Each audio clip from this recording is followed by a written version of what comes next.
بسم الله الرحمن الرحيم. الحمد لله رب العالمين، والصلاة والسلام على سيد الأنبياء والمرسلين وعلى آله وصحبه أجمعين، أما بعد. وبالسند المتصل منا إلى الشيخ الإمام الهمام الحافظ أبي عيسى محمد بن عيسى بن سورة الترمذي رحمه الله تعالى أنه قال: باب ما جاء في من أدرك ركعة من العصر قبل أن تغرب الشمس.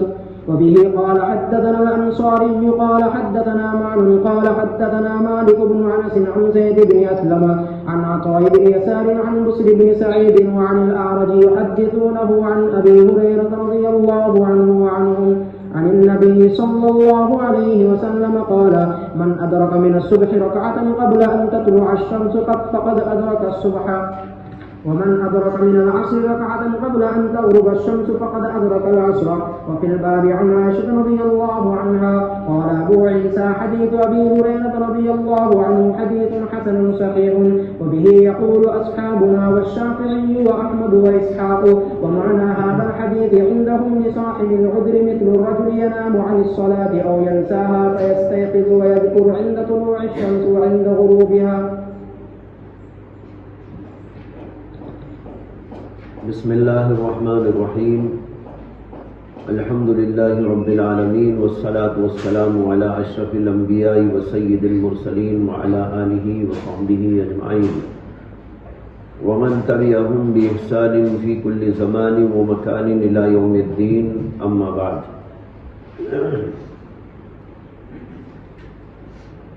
باب ما جاء فی من ادرک رکعۃ من العصر قبل ان تغرب الشمس. یہ باب اس آدمی کے بارے میں ہے جو عصر کی ایک رکعت سورج غروب ہونے سے پہلے پالے. ادرکا پالے، ایک رکعت عصر کی نماز غروب آفتاب سے پہلے پایا، باقی اور رکعتیں غروب آفتاب کے بعد پایا. تو اس صورت کے اندر اس کی یہ نماز ہو جائے گی یا نہیں ہوگی؟ اس باب میں امام ترمذی رحمۃ اللہ علیہ نے حدیث بیان کی ہے جو سیدنا ابو ہریرہ رضی اللہ عنہ سے منقول ہے ان النبی صلی اللہ علیہ وسلم قال کہ رسول اللہ صلی اللہ علیہ وسلم نے ارشاد فرمایا: من ادرک من الصبح رکعۃ قبل ان تطلع الشمس فقد ادرک الصبح، ومن ادرک من العصر رکعۃ قبل ان تغرب الشمس فقد ادرک العصر.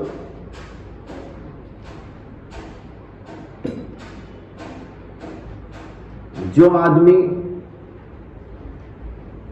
صبح کی نماز میں سے ایک رکعت طلوع شمس سے پہلے پالے، فقد ادرک الصبح، تو اس نے صبح کی نماز پالی. ومن ادرک من العصر رکعۃ، اور جو آدمی عصر کی نماز میں سے ایک رکعت پالے قبل ان تغرب الشمس، سورج کے غروب ہونے سے پہلے، فقد ادرک العصر، تو اس نے عصر کی نماز پالی. یہ ہے حدیث پاک.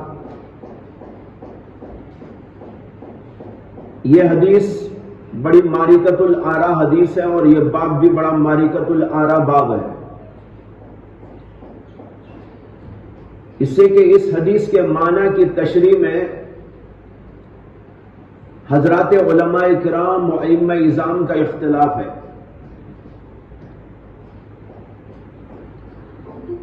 بعض حضرات اس کا معنی یہ لیتے ہیں کہ اگر کوئی شخص فجر کی نماز میں سے ایک رکعت نماز پا لیا، سورج طلوع ہو گیا، اس کے بعد سورج طلوع ہونے کے بعد اس نے اپنی نماز کو برقرار رکھا اور نماز پڑھ لی، تو اس کی نماز ہو گئی. اور اسی طریقے پر عصر کی نماز میں ایک رکعت پڑھا تھا کہ غروب آفتاب ہو گیا، اور بقیہ رکعتیں اس نے غروب آفتاب کے بعد پڑھ لی، تو اس نے عصر کی نماز پا لی، یعنی اس کی عصر کی نماز ہو گئی۔ یہ حضرات جمہور علماء ہیں، امام مالک، امام احمد بن حنبل اور امام شافعی اور بھی بہت سارے ائمہ کرام، یہ سب حضرات اس کا معنی یہی بتاتے ہیں، اور ان حضرات کے نزدیک صبح کی نماز میں اور عصر کی نماز میں کوئی فرق نہیں۔ صبح کی نماز میں سے ایک رکعت پایا اور طلوع ہو گیا، بعد کی رکعت طلوع آفتاب کے بعد ادا کی، نماز ہو گئی۔ عصر میں ایک رکعت پڑھا تھا کہ غروب آفتاب ہو گیا، بقیہ بعد کی 3 رکعتیں ادا کی تو اس کی نماز ہو گئی۔ لیکن آپ نے یہ مسئلہ فقہی کتابوں میں پڑھا ہوگا، احناف کے نزدیک کہ فجر میں ایسی صورت پیش آئے تو نماز باطل ہے، عصر میں اگر ایسی صورت پیش آ جائے تو نماز ہو جائے گی۔ احناف کے نزدیک فجر کا حکم الگ ہے اور عصر کا حکم الگ ہے۔ احناف کہتے ہیں کہ ایک آدمی نے ایک رکعت پڑھی تھی، طلوع ہو گیا، نماز ختم، باطل ہو گئی۔ عصر پڑھ رہا تھا، ایک رکعت پڑھا تھا یا 2 رکعتیں پڑھا تھا اور غروب آفتاب ہو گیا تو باقی اور رکعتیں پڑھ لے، نماز ہو جائے گی۔ بظاہر ائمہ احناف کی یہ بات اور یہ مسئلہ اس حدیث پاک کے بالکل خلاف ہے، اسے کہ اس حدیث میں تو دونوں کا حکم یکساں بیان کیا، من ادرک من الصبح رکعتا قبل ان تطلع الشمس فقد ادرک الصبح ومن ادرک رکعتا من العصر قبل ان تغرب الشمس فقد ادرک العصر۔ دونوں کے بارے میں اللہ کے نبی علیہ السلام یہ کہتے ہیں کہ فجر بھی اس کو مل گئی اور عصر بھی اس کو مل گئی۔ اس لیے دیگر ائمہ احناف پر اس مسئلے میں اعتراض کرتے ہیں اور کہتے ہیں کہ علماء احناف کا یہ مسئلہ اس حدیث صحیح کے بالکل خلاف ہے۔ اصل میں بات یہ ہے کہ اس حدیث کی تشریح میں اختلاف ہو گیا ہے۔ جمہور علماء تو اس کی تشریح وہی کرتے ہیں جو ابھی عرض کیا، لیکن علماء احناف کے نزدیک اس حدیث کا مفہوم کچھ اور ہے۔ وہ کہتے ہیں کہ اس حدیث کے اندر جو مسئلہ بیان کیا گیا ہے وہ یہ ہے کہ اگر کوئی شخص ایسے وقت میں اسلام لایا کہ ایک رکعت نماز کا وقت باقی تھا، فجر میں یا عصر میں، یا ایک آدمی بالغ ہوا، ایک لڑکا بالغ ہوا، اور بالغ ہوا تو ایسے وقت میں بالغ ہوا کہ ایک رکعت پڑھنے کا ہی وقت ہے، عصر میں بھی یا مغرب فجر میں بھی۔ یا اسی طریقے پر ایک عورت حائضہ تھی اور وہ اپنے حیض سے پاک ہوئی، اور ایسی صورت کے اندر پاک ہوئی ہے کہ ایک ہی رکعت پڑھ سکتی ہے، 2 رکعتیں 4 رکعتیں پڑھنے کا وقت اس کے پاس موجود نہیں ہے۔ تو اب یہ عورت، یہ مرد جو اسلام قبول کیا ہے یا وہ لڑکا جو ابھی بالغ ہوا ہے، علماء احناف کہتے ہیں کہ یہ حدیث بتا رہی ہے فقد ادرک الصبح فقد ادرک العصر، کہ اسے عصر کا وقت مل گیا، فجر کا وقت مل گیا۔ یہاں ادرک الصبح اور ادرک العصر کے معنی ہیں ادرک وقت العصر، ادرک وقت الصبح، صبح کا وقت مل گیا اور عصر کا وقت بھی اس کو مل گیا۔ مل گیا کا مطلب یہ ہے کہ اسے وقت مل جانے کی وجہ سے اس کے اوپر وہ نماز واجب ہو گئی۔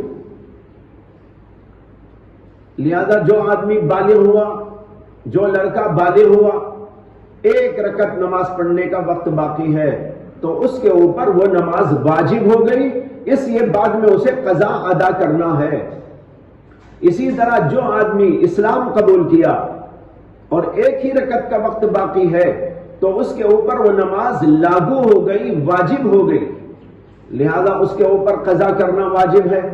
جو عورت ایسی صورت میں جو حائضہ تھی پاک ہوئی کہ ایک ہی رکعت کا وقت باقی ہے تو اس کے اوپر بھی وہ نماز واجب ہو گئی، اسے وہ نیت نہیں سمجھ سکتی کہ بھائی میرے اوپر نماز نہیں ہے، بلکہ اللہ کے نبی کہتے ہیں کہ اس کے اوپر یہ نماز واجب ہو گئی، اب اسے قضا ادا کرنی، اسے کہ وقت تو اسے مل گیا ہے، ایک رکعت کا بھی وقت مل گیا تو گویا کہ وہ نماز کا وقت اس کو مل گیا، اور جب وقت مل گیا تو اس کے اوپر قضا واجب ہو گئی۔ احناف کہتے ہیں یہ ہے حدیث پاک کا مطلب، وہ مطلب نہیں ہے جو جمہور علماء نے لیا ہے کہ ایک آدمی فجر کے وقت میں سو گیا تھا، اٹھا تو ایک ہی رکعت کا وقت باقی تھا، اس نے ایک رکعت پڑھنی شروع کی اور اتنے میں سورج طلوع ہو گیا،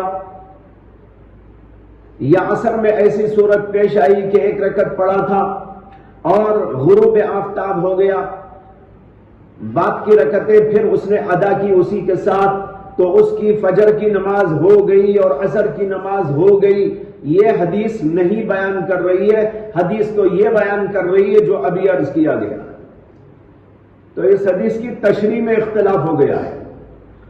جمہور وہ تشریح لیتے ہیں اور علماء احناف یہ اس کی تشریح کرتے ہیں، لیکن علماء احناف کے اس مسلک کے اوپر یہ اعتراض ہوتا ہے کہ اگر حدیث کا یہ مفہوم تھا کہ کوئی اسلام قبول کرنے والا ایسے وقت میں اسلام قبول کیا کہ ایک رکعت کا وقت باقی ہے، یا کوئی بچہ بالغ ہوا ایسے وقت میں کہ ایک رکعت کا وقت باقی ہے، یا عورت حائضہ پاک ہوئی ایسی حالت کے اندر کہ ایک رکعت کا وقت باقی ہے، تو ان کے اوپر نماز واجب ہو گئی، فجر میں بھی اور عصر میں بھی۔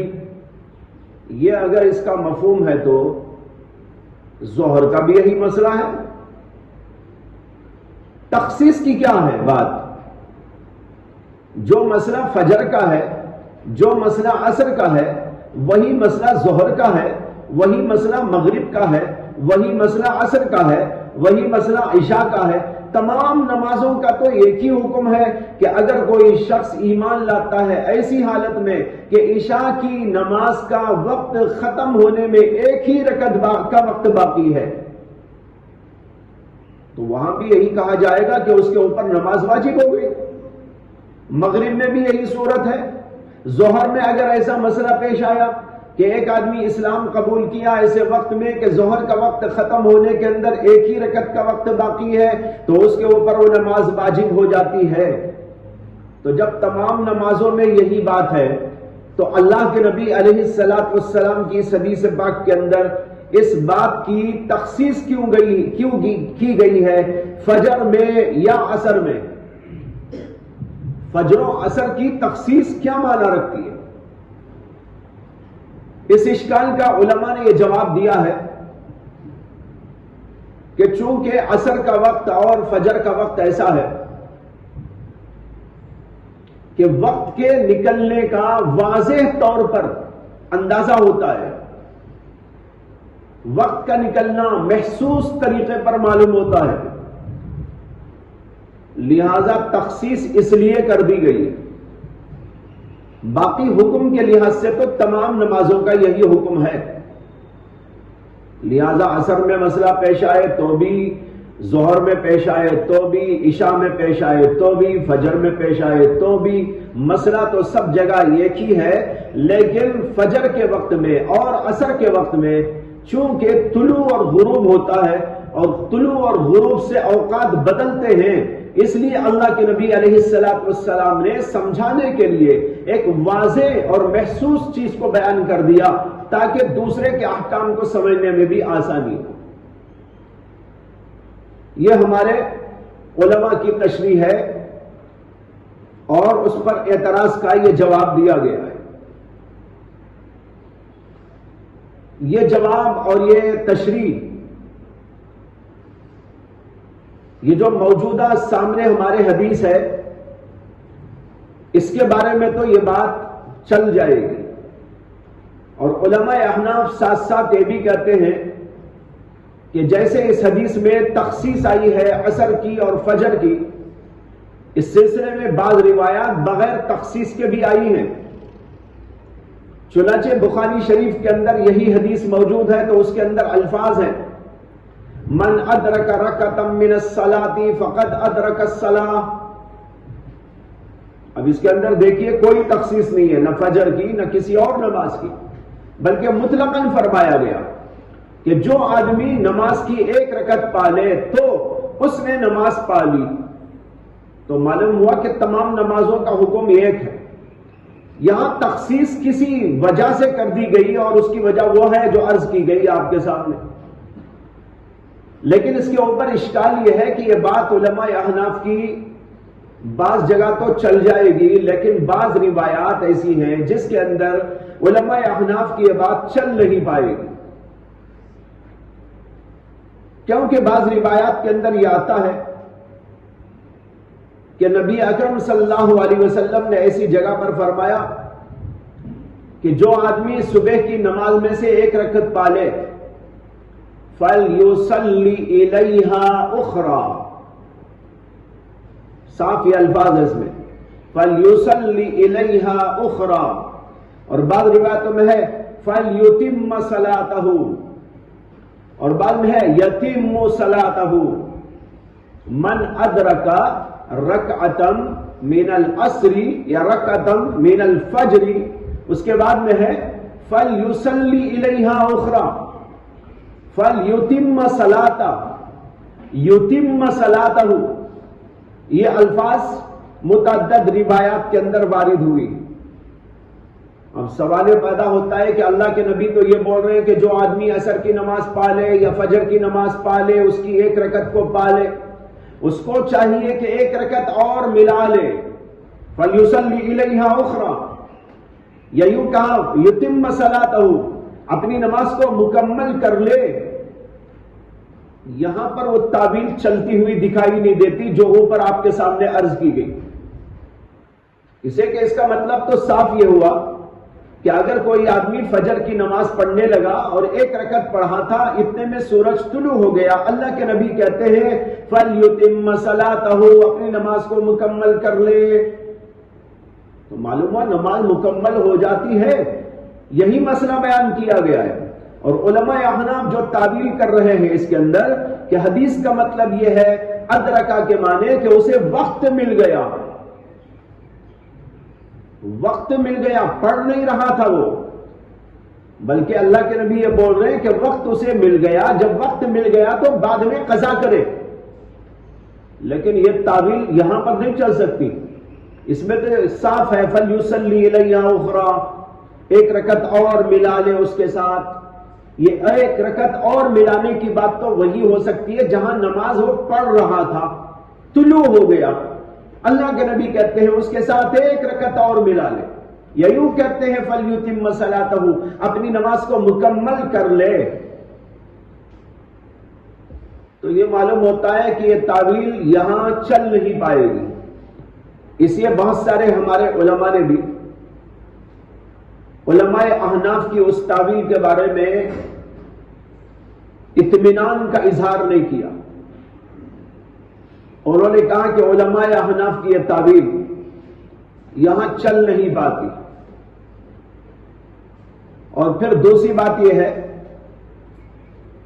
کہ علماء احناف نے یہ بات کہی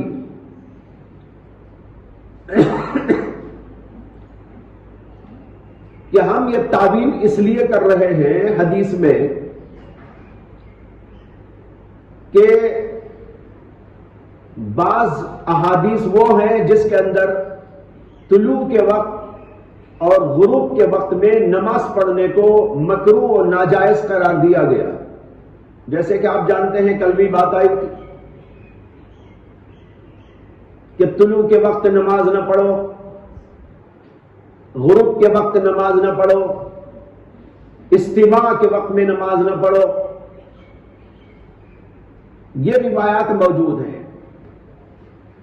اب یہ روایت بول رہی ہے کہ نماز وہ پڑھ رہا ہے تو پڑھ لے، علماء کہتے ہیں کہ پھر تو تعارض پیدا ہو جائے گا حدیثوں میں،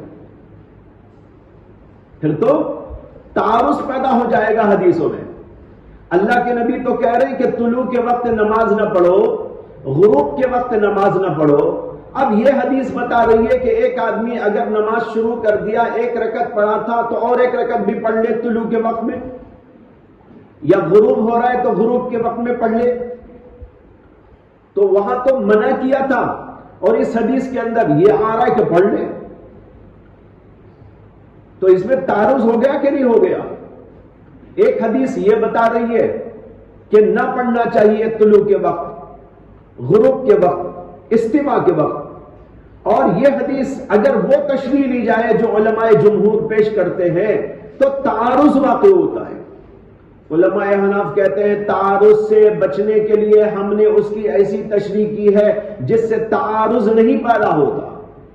ہماری تشریح کو لے تو کوئی تعارض نہیں، ہماری تشریح تو یہ ہے کہ اس میں یہ بتایا گیا ہے کہ بعض لوگوں کو ایسے ایک رکعت کا وقت مل گیا فجر میں سے یا کسی اور نماز میں سے، تو اس کے اوپر نماز واجب ہو گئی، پڑھے نہیں، واجب ہو گئی، پڑھے گا تو اس وقت میں جبکہ طلوع ہو جائے گا اور غروب ہو جائے گا، بعد میں اس کے اوپر قضا کرنا لازم ہوگا، لیکن وہ اس کے ذمے میں واجب ہو جائے گی۔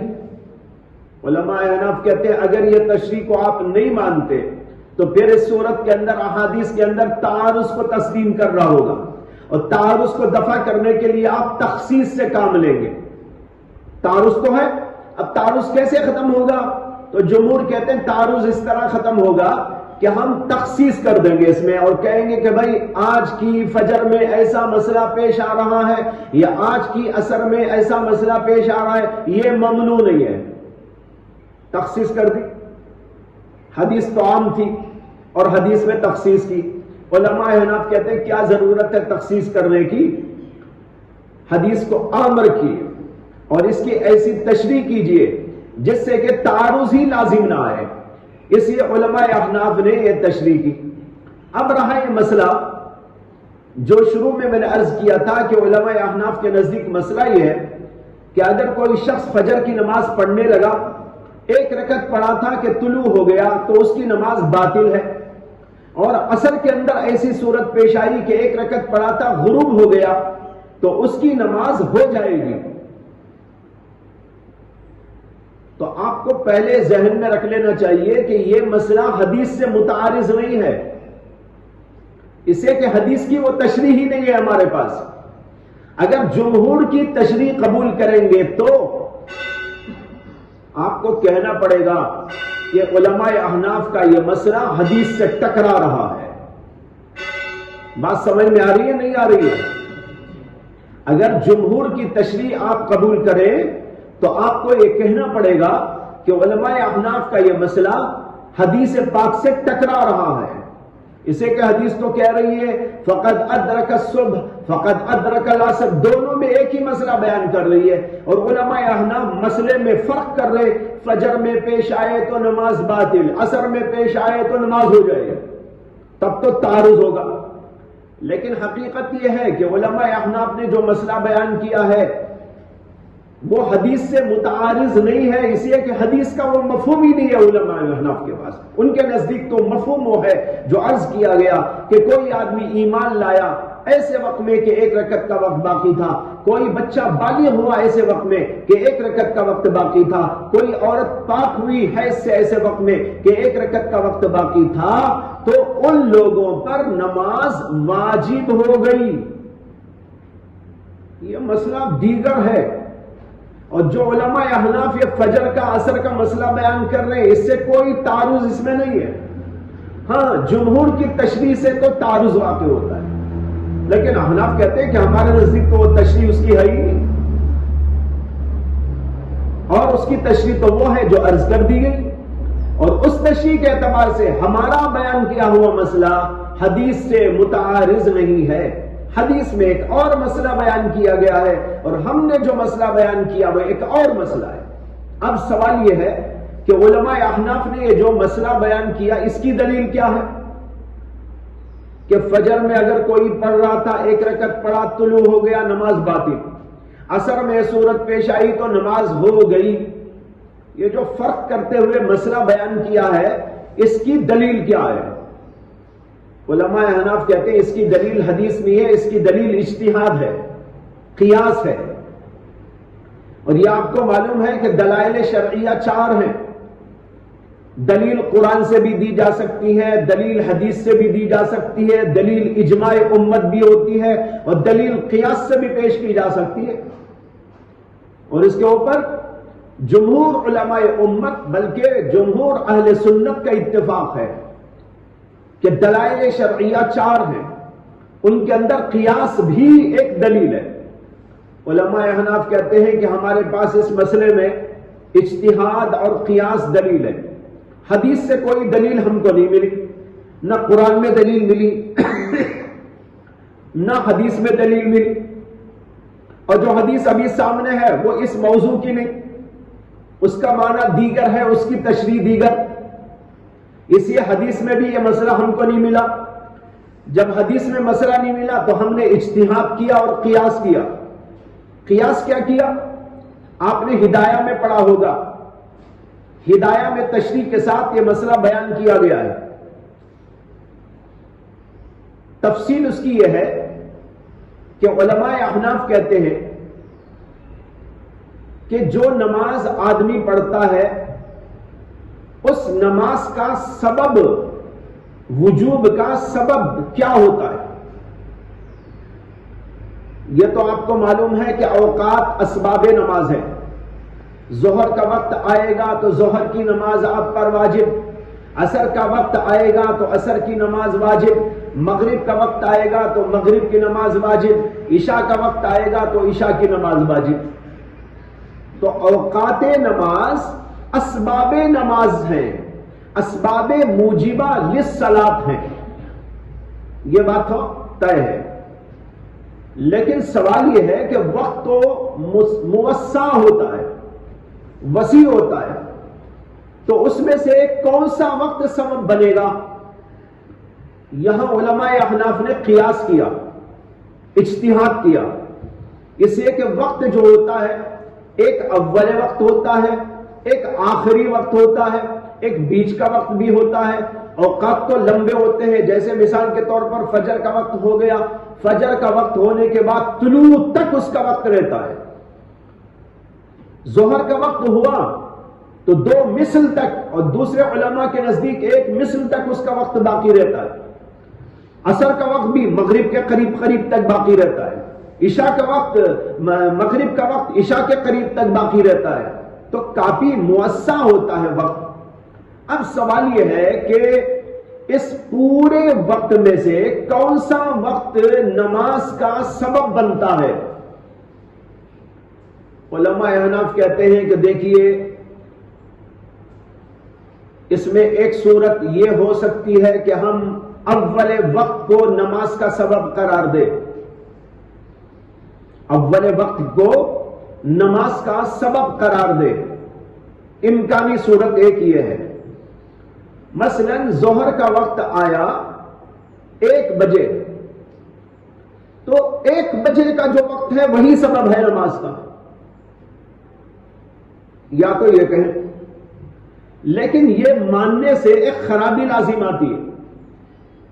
خرابی یہ لازم آتی ہے کہ اگر آپ اول وقت کو نماز کا وقت موجب قرار دے تو اگر کوئی آدمی 1 بجے نماز نہ پڑھ کر 3 بجے، 2:30 بجے یا 2 بجے نماز پڑھے گا یا 1:30 بجے نماز پڑھے گا تو آپ کو یہ کہنا پڑے گا کہ اس نے وقت پر نماز نہیں پڑھی، نماز کو قضا کر دیا. موجب نماز کون سا وقت تھا؟ اول وقت 1 بجے کا وقت مثال کے طور پر. لیکن 1 بجے اس نے نہیں پڑھا، 2 بجے پڑھا. اب 2 بجے جو پڑھ رہا ہے تو اس کا مطلب یہ ہے کہ اس نے وقت پہ نماز نہیں پڑھی، تاخیر کر دی. حالانکہ سب جانتے ہیں کہ 1 بجے نماز کا وقت ہونے کے باوجود 2 بجے 3 بجے پڑھنے والا بھی تاخیر کرنے والا نہیں ہے نا. اسے تاخیر کرنے والا نہیں بولتے، وقت پہ پڑھ رہا ہے. تو معلوم ہوا کہ اول وقت موجب صلاۃ نہیں ہے، اول وقت موجب صلاۃ نہیں ہے، یہ اس سے سمجھ میں آیا۔ اب کہتے ہیں تو معلوم ہوا کہ اول وقت کو ہم نماز کا سبب موجب نہیں مان سکتے، اسے کہ مانیں گے تو یہ خرابی لازم آئے گی۔ اب دوسری صورت یہ ہے کہ ہم آخر وقت کو مانیں۔ کسے مانیں؟ آخر وقت کو، بالکل آخری جو مرحلہ ہوتا ہے نماز کے وقت کا، ہم کہیں وہ ہے موجب صلاۃ۔ اب فرض کرو ظہر کا وقت ختم ہو رہا ہے 4:45 بجے، 4:45 بجے، تو اب ہم یہ مانیں کہ موجب صلاۃ جو ہے وقت وہ یہ آخری وقت ہے، 4:45 بجے کا وقت، وہ نماز کو واجب کرنے والا سبب ہے۔ لیکن یہ ماننا بھی غلط ہے، اس لیے غلط ہے کہ اگر یہ آپ مانتے ہیں کہ آخری جو وقت ہوتا ہے وہ سبب ہوتا ہے نماز کے وجوب کا، تو آپ کو یہ کہنا پڑے گا کہ نماز ہمیں اس کے بعد ادا کرنی ہے۔ اور ظاہر بات ہے یہ بھی عقل کے بھی خلاف ہے، شریعت کے بھی خلاف ہے کہ آپ ظہر کی نماز پھر عصر میں پڑھیں گے، مغرب کی نماز عشاء میں پڑھیں گے، فجر کی نماز طلوع ہونے پر پڑھیں گے، اس لیے کہ آخری جو وقت ہوگا وہ سبب بنا ہے، اور آخری وقت کے فوری بعد دوسرا وقت آ جاتا ہے، تو اس کا مطلب یہ ہوا کہ ہمیشہ آدمی فجر کی نماز طلوع پر پڑھا کرے اور ظہر کی نماز عصر پر پڑھے اور عصر کی نماز مغرب کے بعد پڑھے۔ ظاہر بات ہے یہ تو بالکل نہ ماننے والی بات ہے۔ تو دو باتیں سمجھ میں آ گئی، ایک یہ سمجھ میں آ گیا کہ اول وقت کو بھی آپ موجب صلاۃ نہیں بول سکتے، آخر وقت کو بھی آپ موجب صلاۃ نہیں بول سکتے، تو پھر آخر بولیں گے کسے؟ تو علماء احناف کہتے ہیں کہ آدمی جب نماز پڑھنے کے لیے کھڑا ہوتا ہے نا، اسی سے متصل جو وقت ہوتا ہے وہی موجب صلاۃ ہے۔ مثلا ظہر کا وقت تو آ گیا، جب آ گیا، لیکن ایک آدمی نماز پڑھنے کے لیے کھڑا ہو رہا ہے 1:30 بجے، تو 1:30 بجے سے متصل جو وقت ہے وہی اس کے لیے موجب صلاۃ وقت ہے۔ ایک آدمی 2 بجے پڑھ رہا ہے تو 2 بجے کا جو وقت ہے وہی موجب صلاۃ ہے۔ اسی طرح کوئی 3 بجے پڑھ رہا ہے تو 3 بجے کا جو وقت ہے وہی موجب صلاۃ وقت ہے۔ یہ اس سے سمجھ میں آ گیا، تو معلوم ہوا قیاس کے ذریعے، اجتہاد کے ذریعے، کہ ہم اول وقت کو بھی موجب صلاۃ نہیں کہہ سکتے اور آخر وقت کو بھی موجب صلاۃ نہیں کہہ سکتے، لہذا جب یہ دونوں غلط ہو گئے تو اب یہ کہتے ہیں کہ جب آدمی نماز کے لیے کھڑا ہوتا ہے تو کھڑے ہونے سے متصل جو وقت ہوتا ہے وہی وقت دراصل اس کے لیے موجب صلاۃ ہوتا ہے۔ اتنی بات سمجھ میں آگے نہیں آ گئی؟ اب ایک دوسرا پوائنٹ ہے یہاں جس کو سمجھنا ہے۔ علماء احناف کہتے ہیں کہ ایک آدمی پر نماز جیسے وقت میں واجب ہوتی ہے اسی طرح اسے ادا کرنا بھی لازم ہے۔ اگر کمال وقت میں نماز پر، کامل وقت میں نماز اس کے اوپر فرض ہوئی ہے تو کامل طور پر نماز کی ادائیگی ضروری ہے، اور اگر ناقص وقت میں اس کے اوپر نماز فرض ہوئی ہے تو ناقص طور پر ادا کر دینے سے بھی نماز ہو جاتی ہے۔ یہ دوسرا پوائنٹ یاد رکھ لیجیے۔ نماز اگر کامل وقت میں شروع کیا،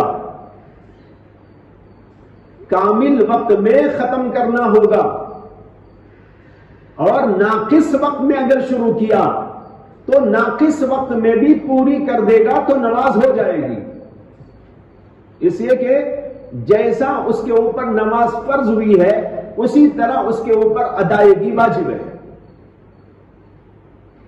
2 پوائنٹ ہو گئے، اب تیسرا ایک اور پوائنٹ ہے، اس کو سمجھیے۔ تیسرا پوائنٹ یہ ہے کہ نماز کے اوقات میں بعض وقت ایسے ہیں جس کے اندر پورے کا پورا وقت کامل ہی کامل ہے، اس میں کوئی ناقص وقت نہیں آتا۔ بعض اوقات ایسے ہیں کہ اس کے اندر نماز کا ایک وقت کامل رہتا ہے اور ایک وقت اس میں ناقص بھی آ جاتا ہے. پورے کا پورا وقت کامل ہی کامل فجر میں ہوتا ہے، ایسے ہی ظہر میں ہوتا ہے. اب دیکھیے ایک آدمی فجر کا وقت اس نے پایا تو وہ پورے کا پورا وقت کامل ہے. جب سورج طلوع ہوگا بس نماز کا وقت ختم ہو جائے گا. طلوع ہونے سے پہلے جتنا بھی وقت ہے وہ پورے کا پورا وقت کامل ہی کامل ہے، اس کے اندر کوئی بھی وقت ناقص نہیں آتا. لیکن عصر کے وقت میں ایک وقت کامل ہوتا ہے، ایک وقت ناقص بھی آ جاتا ہے. جب تک سورج میں تغیر نہ ہو اور زردی سورج میں نہ دکھائی دے اس وقت تک وہ وقت کامل رہتا ہے، اور جب سورج پیلا پڑ جاتا ہے اور اس کے اندر تغیر واقع ہو جاتا ہے تو نماز کا وہ وقت ناقص ہو جاتا ہے، یعنی مکروہ وقت آ جاتا ہے. اسی لیے علماء کا یہ مسئلہ آپ نے پڑھا ہوگا کہ سورج کے تغیر کے بعد نماز پڑھنا مکروہ ہے. نماز اگرچہ ہو جاتی ہے لیکن مکروہ ہوتی ہے، اسے کہ وہ وقت مکروہ آ گیا.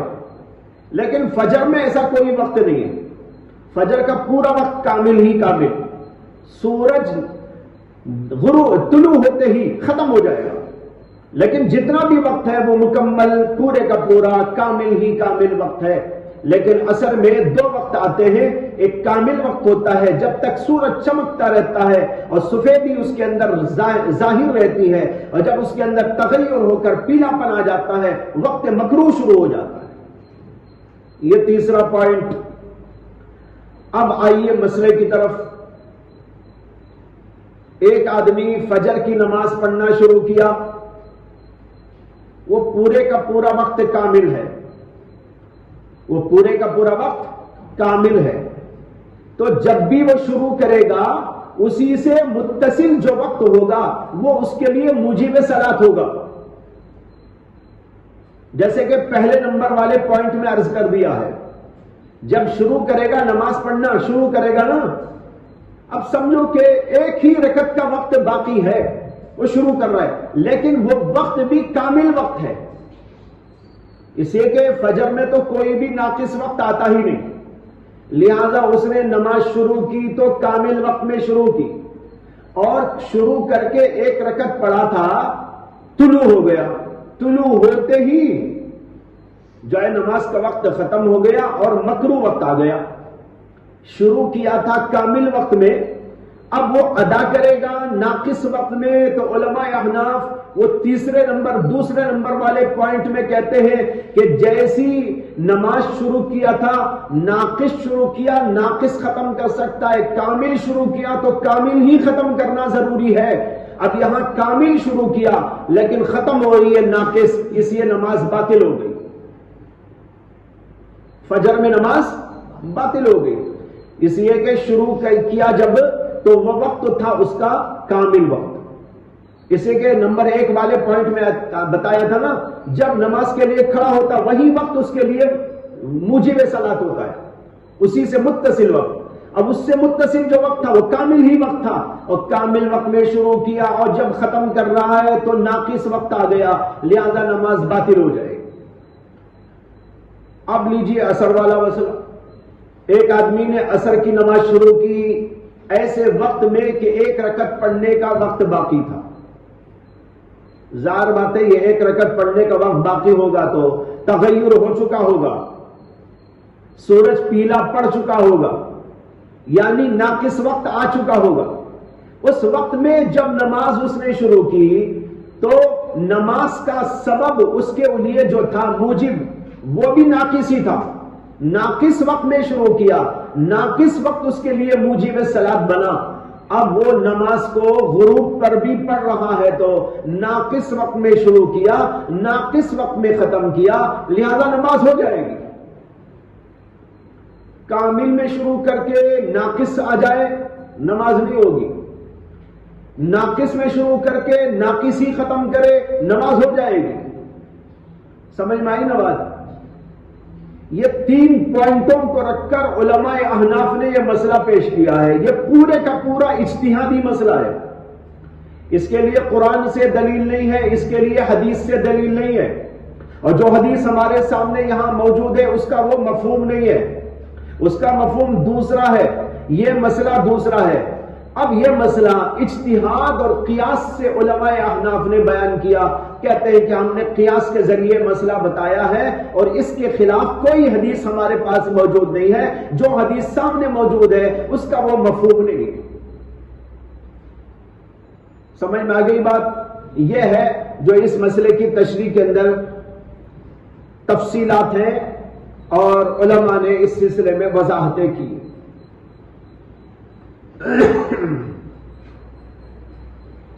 باقی اس میں بہت تفصیل ہے اور بڑی لیدے ہے، دونوں طرف سے کلام ہے۔ ایک طرف ان حضرات نے بھی علماء احناف کے مسلک کے اوپر اعتراضات کیے ہیں اور علماء احناف نے بھی مختلف انداز سے اس کے جوابات دیے، جیسے کہ میں نے کچھ تفصیل آپ کے سامنے عرض کر دی۔ البتہ اس حدیث کے سلسلے میں علماء احناف ایک بات جو کہتے ہیں کہ یہاں احادیث متعارض ہیں۔ کیا احادیث متعارض؟ میں نے ابھی کہا تھا، یہ تو یہ حدیث ہے جو ابھی سامنے ہے، ایک وہ حدیث ہے جس کے اندر یہ آیا ہے کہ طلوع کے وقت میں، غروب کے وقت میں نماز نہ پڑھو، اس میں تو صراحتاً منع کیا گیا ہے، اور یہ حدیث بتا رہی ہے کہ پڑھ سکتے ہیں، تعارض ہو گیا۔ علماء احناف کہتے ہیں کہ اس میں تعارض ہونے کی وجہ سے ہم نے اس کو نہیں لیا ہے، اور اس کی دوسری تشریح، اس کے اوپر ایک اعتراض یہ کیا گیا ہے کہ تعارض وہاں ہوتا ہے جہاں نفی ہو اور دوسری جگہ پر اثبات ہو، ایک جگہ پر نفی ہو، ایک جگہ پر اثبات ہو۔ اثبات اور نفی یہ دونوں متعارض ہوا کرتے ہیں، لیکن نہیں میں اور اثبات میں کوئی تعارض نہیں ہوا کرتا۔ تعارض جو ہوا کرتا ہے وہ نفی و اثبات میں ہوا کرتا ہے۔ مثلا ہم کہیں زید کھڑا ہے اور کہیں زید نہیں کھڑا ہے، تعارض ہو گیا۔ لیکن اگر ایک جگہ پر نفی نہیں ہے اور ایک جگہ پر اثبات ہے تو ان دونوں میں تعارض نہیں ہوا کرتا۔ مثال کے طور پر میں نے کہا زید مت کھڑو، اور پھر میں نے کہا زید نہیں کھڑا ہے، زید مت کھڑو یہ کہہ دیا، اور میں نے کہا زید نہیں کھڑا ہے، اس میں کوئی تعارض نہیں ہے، اس میں ایک جگہ پر نفی ہے، ایک جگہ پر نہیں ہے۔ زید کو بول رہا ہوں مت کھڑو، اور دوسری جگہ زید نہیں کھڑا ہے، بیٹھا ہے، کیا تعارض ہے اس کے اندر؟ تعارض تو وہاں ہوتا ہے جہاں نفی و اثبات ٹکرانے لگے، زید کھڑا ہے، زید نہیں کھڑا ہے، تعارض ہو گیا۔ لیکن ایک جگہ پر اثبات ہو کسی چیز کا اور دوسری جگہ پر اسی چیز کے بارے میں نہیں وارد ہوئی ہو تو نہیں میں اور اثبات میں تعارض نہیں ہوا کرتا۔ اب یہاں سوال یہ ہے کہ جو احادیث اس بات کے سلسلے میں آئے ہیں کہ طلوع کے وقت میں، غروب کے وقت میں نماز نہ پڑھو، وہ تو نہیں ہے، اللہ کے نبی نے کیا کیا ہے؟ نہیں کی ہے، منع کیا ہے۔ اور یہ حدیث جو یہاں پر آئی ہے یہ اس بات کر رہی ہے چیز کا کہ جس آدمی نے ایک رکعت پڑھی اور طلوع ہو گیا اس کو رکعت مل گئی، جس نے عصر کے وقت میں ایک رکعت پا لی اور غروب ہو گیا اس نے عصر کی نماز پا لی، یہ اثبات ہو رہا ہے۔ اس بات میں اور نہیں میں تعارض نہیں ہوا کرتا۔ سمجھ میں آ رہی نا بات؟ تو پھر علماء احناف یہ کیسا کہہ سکتے ہیں کہ دونوں میں تعارض ہے؟ تعارض کہاں ہے یہاں پر؟ تعارض تو اثبات اور نفی میں ہوتا ہے۔ تعارض نہیں اور اس بات میں نہیں ہوا کرتا. اب یہ علماء احناف نے کیا بات کہی ہے کہ تعارض واقع ہو گیا؟ یہ بھی ایک بڑا اہم ترین سوال ہے جو علماء جمہور کی طرف سے علماء احناف کے رد میں کیا گیا ہے. اس کا جواب دیا ہے حضرت مولانا حکیم الامت تھانوی نے ایک روایت کی بنیاد پر. حضرت نے یہ جواب دیا ہے کہ جو ہے ایک روایت یہ بھی آئی ہے کہ رسول اللہ صلی اللہ علیہ وسلم نے یوں فرمایا لا صلاة بعد الفجر حتى تبزغ الشمس ولا صلاة بعد العصر حتى تغرب الشمس. اس میں نہیں وارد نہیں ہے، نفی آئی ہے. لا صلاة نماز نہیں ہے، دیکھو اس کے اندر نفی آ رہی ہے.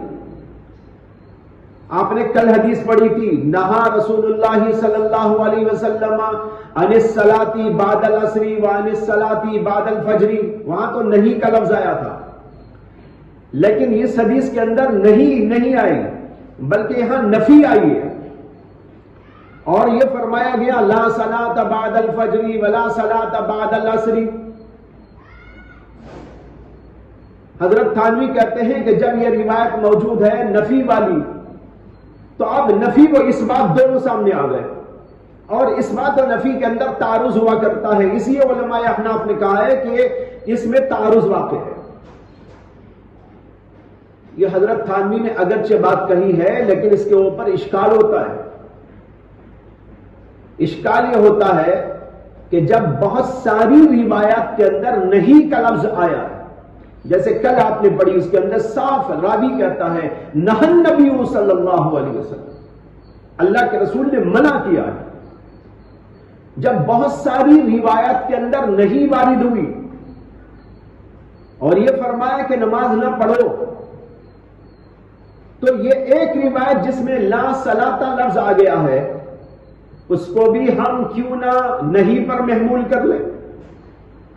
ساری نہیں کی سری روایات کو اس پر محمول کرنے کے بجائے یہ روایت تو محتمل ہے، محتمل روایت کو متیقن پر محمول کرنا چاہیے، نہ یہ کہ متیقن روایات کو محتمل روایت پر محمول کرنا چاہیے.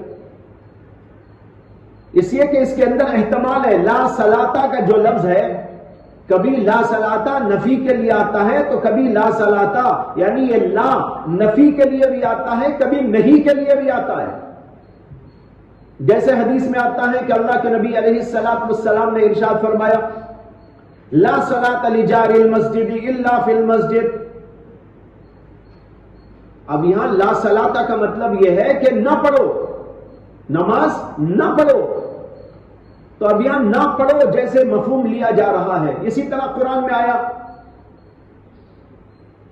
ولا جدال فی الحج، کیا ہے آیا تو فمن فرض فیہن الحج فلا رفث ولا فسوق ولا جدال فی الحج. جو آدمی حج کے لیے نکل جائے، حج اپنے اوپر طاری کر لے، فلا فسوق ولا رفث ولا فسوق ولا جدال. اب یہاں پر ہے لا جدال لا فسوق لا رفث، یہ لا بھی نہیں کے معنی میں ہے، یعنی جھگڑا نہ کرو، فسق و فجور کی بات نہ کرو، بے حیائی کی بات نہ کرو. یہ مطلب نہیں ہے کہ حج میں جب چلے جائے گا آدمی تو جھگڑا نہیں ہوگا، فسوق نہیں ہوگا، رفث یعنی بے حیائی کا کام نہیں ہوگا. یہ اس نہیں یہاں پر نہیں کے معنی میں آ رہا ہے، نفی کے معنی میں نہیں ہے. یہ اس لیے کہ لوگ تو بہت جھگڑتے ہیں حج میں جانے کے بعد.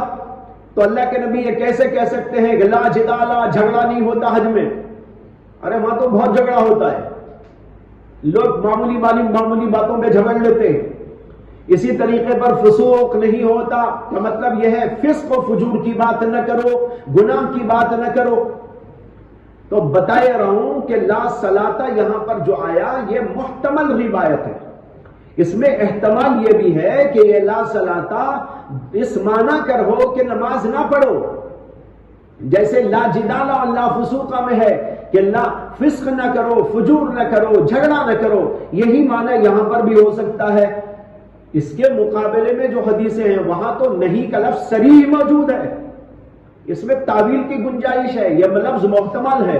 تو حضرت تھانوی رحمت اللہ علیہ جو یہ فرما رہے ہیں کہ لا صلاۃ بعد الفجر اور لا صلاۃ بعد العصر کی حدیث یہ نفی ہے اور اس لیے تعارض پیدا ہو گیا، تو ہم یہ کہہ سکتے ہیں کہ یہاں پر یہ لا دراصل نہیں کے معنی میں ہے، اور وہ ساری روایات جو نہیں کے معنی میں آئی ہیں بلکہ نہیں میں صریح طور پر وارد ہوئی ہے اس کے اوپر اس کو محمول کیا جائے، تو پھر سوال دوبارہ اٹھ کر آئے گا کہ دونوں میں تعارض تو ہے نہیں، دونوں میں تعارض تو ہے نہیں، تو پھر علماء احناف کیوں کہتے ہیں کہ تعارض پیدا ہوگا؟ یہ ایک سوال موجود ہے۔ لیکن جب علماء احناف نے ایک تشریح دوسرے انداز کی کر دی ہے تو پھر ان کے اوپر سے سوال اٹھ گیا۔ انہوں نے کہا بھائی اس حدیث کا ایک دوسرا مفہوم ہو سکتا ہے، جب دوسرا مفہوم ہو سکتا ہے جس کو عرض کیا گیا، اور علماء احناف نے اس میں ایک بات یہ بھی کہی ہے کہ ہم نے جو تشریح کی ہے وہ تشریح واضح ہے، اور جو علماء جمہور نے کی ہے اس کے اندر یہ اشکال پیدا ہوتا ہے کہ اس میں یہ کہا گیا کہ جو آدمی ایک رکعت پالے، جو آدمی ایک رکعت پالے، اچھا ایک رکعت پائے تو ہی یہ مسئلہ ہے یا 3 رکعت پالے تو بھی ہے؟ ظاہر بات ہے 3 رکعت پالے 2 رکعت پالے سب کے لیے مسئلہ وہی ہے۔ اچھا ایک آدمی ایک رکعت پا لیا، اس کے بعد جو بقیہ رکعتیں تھیں وہ اس کے بعد میں پڑھا، فجر میں 1 رکعت رہتی ہے اور عصر کے اندر 3 رکعتیں رہتی ہیں، تو اللہ کے نبی صلی اللہ علیہ وسلم کہتے ہیں 1 رکعت پالے نے والے نے نماز پا لیا۔ بعض علماء کہتے ہیں کہ یہاں پر یہ بھی تو مفہوم ہو سکتا ہے کہ ایسے آدمی کو ثواب مل گیا، ایسے آدمی کو ثواب مل گیا اگرچہ نماز نہ ہوئی، لیکن چونکہ اس نے پڑھنا شروع کر ڈالا اور پڑھنے کی نیت سے شروع کیا لیکن غروب ہو گیا، اسے اندازہ نہیں تھا 1 رکعت کا وقت ہے یا زیادہ ہے، جلدی جلدی پڑھنے کی نیت کے ساتھ اس نے شروع کیا اور شروع کرنے کے بعد میں غروب ہو گیا، طلوع ہو گیا۔ اللہ کے نبی کہتے فقط ادرکا، تو اس کو مل گئی نماز، یعنی مل جانے کا مطلب یہ ہے کہ اسے ثواب مل گیا۔ جب ثواب مل گیا بھی معنی ہو سکتا ہے، دوسرے معنی بھی ہو سکتے ہیں، تو اسی ایک معنی کو لے کر علماء احناف کے اوپر اعتراض کرنے کی کوئی ضرورت نہیں، یہ بولنا چاہتے ہیں۔ تو بہرحال مختلف توجیحات اس کے اندر، چنانچہ بعض لوگوں نے یہ بھی توجیح کی، ایک توجیح تو یہ ہے ادرک الصلاۃ کے معنی ہے ادرک ثواب الصلاۃ، علماء احناف نے کہا ادرک وقت الصلاۃ، اور ان لوگوں نے کہا ودرک الصلاۃ، جمہور نے تو کہا ادرک الصلاۃ، احناف نے کہا ادرک وقت الصلاۃ، بعض لوگوں نے کہا ادرک ثواب الصلاۃ، اور بعض لوگوں نے ایک اور بات کہی، انہوں نے کہا کہ یہ اصل میں مسبوق کا مسئلہ ہے، جو اس حدیث کے اندر بیان کیا گیا ہے یہ مسبوق کا مسئلہ ہے کہ ایک آدمی نماز پڑھ رہا تھا مسبوق، اور اس نے وہ نماز پڑھ رہا تھا ابتے میں طلوع ہو گیا، یا نماز پڑھ رہا تھا غروب ہو گیا، تو اس کا مسئلہ اس کے اندر بیان کیا گیا ہے۔ بہرحال مختلف توجیحات اس حدیث کی گئی، اسی لیے میں نے عرض کیا کہ یہ ایک معرکۃ الآراء حدیث ہے، معرکۃ الآراء باب ہے، جمہور کی رائے اور علماء احناف کی رائے آپ کے سامنے پیش کر دی گئی۔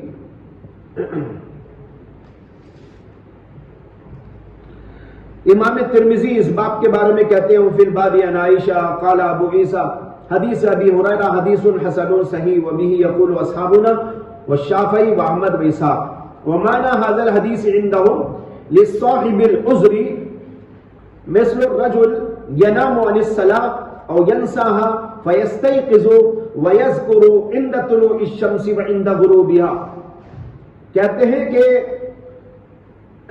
اس حدیث کا معنی ان حضرات کے نزدیک یہ ہے کہ یہ صاحب عذر کے لیے ہے۔ مثال کے طور پر کوئی آدمی سو گیا تھا یا نماز کو بھول گیا تھا، بس وہ بیدار ہوا اور اسے یاد آئی نماز، طلوع شمس یا غروب شمس کے وقت میں، اور 1 رکعت کا وقت باقی ہے، تو یہ حضرات کہتے ہیں کہ اسی وقت میں پڑھ لے اور اس کی نماز ہو جائے گی۔ یہ مسئلہ اوپر بھی آپ نے پڑھ لیا تھا ایک اور جگہ پر، کہ اگر کوئی آدمی ایسے وقت میں بیدار ہوا ہے تو وہ آدمی نماز اسی وقت میں پڑھ لے، اگرچہ کہ طلوع کا وقت کیوں نہ ہو، اگرچہ کہ غروب کا وقت کیوں نہ ہو۔ چلیے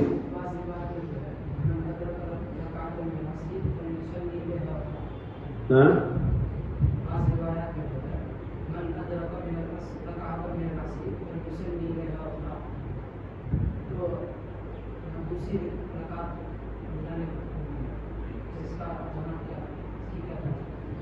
میں نے تو کہا نا اشکال ہے اس کے اوپر، جواب مشکل ہے، یہی تو ہم نے کہا آپ کو، لیکن توجیحات مختلف ہیں، ان کی توجیحات بھی ہیں، ان کی توجیحات بھی ہیں، لیکن توجیحات ہونے کے باوجود بعض جگہ پر گاڑی اٹک جاتی ہے۔ اسی لیے میں نے یہ کہہ کر چھوڑا تھا کہ یہ علماء احناف کی بات یہاں تو چل سکتی ہے، جیسے یہ روایت ہمارے سامنے ہے، لیکن ان روایتوں میں بات چل نہیں پاتی۔ یہ تو میں نے خود اشکال کیا، یہ اشکال آپ کر رہے ہیں، یہ تو اشکال ہم نے ہی کیا کہ علماء احناف کی یہ بات یہاں نہیں چل سکتی، یہ گاڑی یہاں نہیں آ سکتی۔ فَلْيُتِمَّ صَلَاتَهُ يُتِمُّ صَلَاتَهُ فَلْيُصَلِّ إِلَيْهَا أُخْرَى، یہاں پر یہ تعویل کرنا بہت مشکل ہے۔ جی